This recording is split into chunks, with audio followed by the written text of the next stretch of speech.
Le président de la République, chef suprême des forces armées, ministre de la Défense nationale, Abdelmadjid Tebboune, a présidé dimanche une réunion du Conseil des ministres consacrée à l'examen d'un projet d'ordonnance portant loi organique relative au régime électoral et d'un projet d'ordonnance relatif à la détermination des circonscriptions électorales et du nombre de sièges à pourvoir pour l'élection du Parlement, a indiqué un communiqué de la présidence de la République. En voici le texte intégral. Le président de la République, chef suprême des forces armées, ministre de la Défense nationale, M.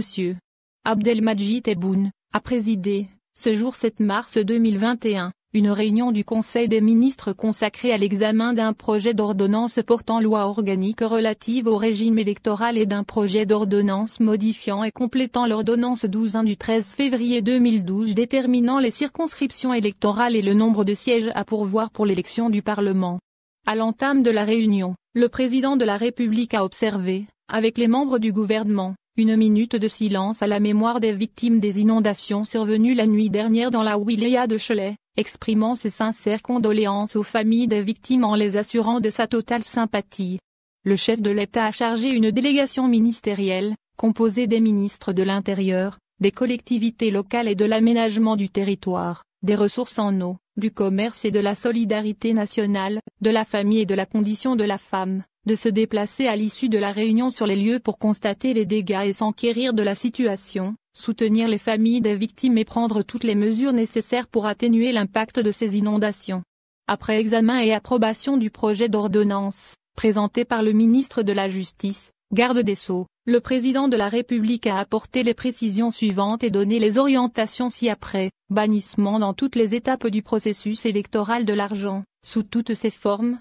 notamment l'argent sale, en concrétisation du principe d'égalité des chances entre candidats. Moralisation de la vie politique en barrant la route à toute tentative de manipulation consacrée par l'ancien code électoral. Recours impératif aux commissaires aux comptes et comptables agréés issus des wilayas même des candidats pour le contrôle minutieux des sources de financement. Définition, avec précision, de la notion, des éléments et étapes de la campagne électorale avec bannissement de l'exploitation de la situation sociale des citoyens durant les campagnes électorales, à travers des scènes dont le citoyen a pris conscience aujourd'hui. Révision de la condition d'âge pour la candidature des jeunes et relèvement, à la moitié au lieu du tiers, de leur quota sur les listes électorales. Augmentation, au tiers, du quota des jeunes universitaires sur les listes électorales, en appui aux compétences nationales et diplômés des universités à travers tout le pays. Encouragement de la représentation de la femme, en parité et égalité, sur les listes électorales afin d'abroger le système des quotas.